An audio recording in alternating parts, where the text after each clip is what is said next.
Hey everyone, I have another broken Xbox controller. This is some like knockoff brand SCUFF thing. It has paddles on the back.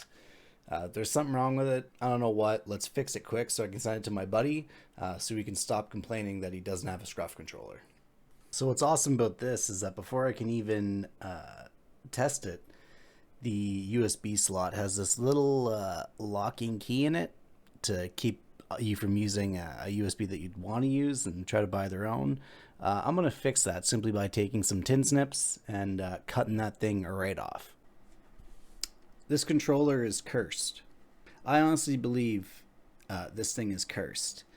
Many things went wrong when I was doing a simple analog switch on this. I'm still going to show you that stuff, but this is not going to get sent to my friend. I don't feel comfortable sending this off. The analog stick no longer works. The analog stick works. The left trigger does not work. It broke my multimeter somehow. It literally blew a fuse in this thing. This is like a 5-volt device. It doesn't make sense that this broke this. So that's going to get dealt with. I'm going to show you how I switched it. I'm going to show you how I took it apart. Maybe yours is going to be a little bit better, a little bit easier. So this is the start of this controller being accursed.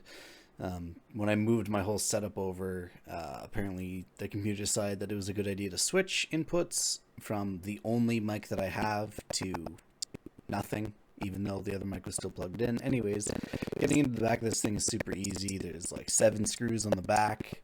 All you do is use your Phillips head and pull them all out. There's no like special latch or anything like that. Once the screws are out, you can just simply pull it apart, and that's that. On the back here, there are 2 additional screws you're going to want to hit before you can actually get to the analog sticks. This is where I started to desolder stuff. Most controllers, you don't need to desolder the actuator for the triggers. But again, this controller sucks, so you do. So that's what I'm doing here, is I'm just getting rid of those 3 pins that hold the actuator arm for the trigger.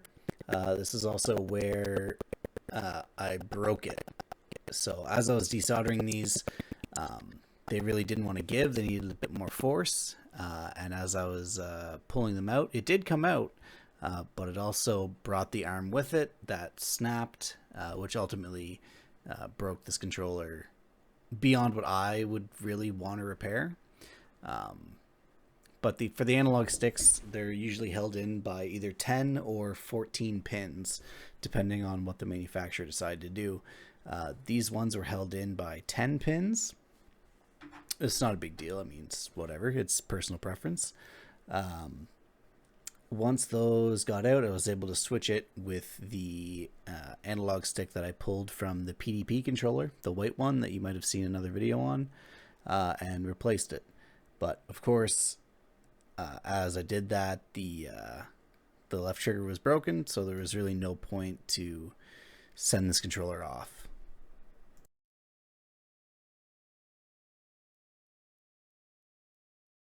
Right here is after I had broken and gotten off the left trigger. You can actually see the actuating arm right there beside the screwdriver. That's after it's been super glued back together. Ultimately, it didn't matter in the end, so there wasn't really a point to me continuing after this, but I decided to anyways because I'm stubborn. All I'm doing here is I'm trying to use those snips to get rid of some of the solder that just wouldn't leave. I tried flux, I tried the solder sucker, and I tried the copper weave there. It just didn't really want to come off, so I really struggled with getting these analog sticks out. But again, it's just 10 pins. Just 10 pins that you got to desolder. Once the solder's gone, just apply a little force back and forth, and the thing should come right out. I hit a wall with this video and video editing. So I'm just not going to continue editing it because frankly a lot of it's garbage. This whole controller was not worth my time at all. You will see more analog switches, swaps, replacements, but they're not going to be on weird Power A PDP controllers. They're going to be on actual Xbox controllers.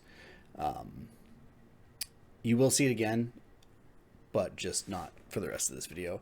Switching them is super easy. They only go in one way, they only come out one way. And if you just solder all the pins that you have there, like, you'll be totally fine. It's not that hard.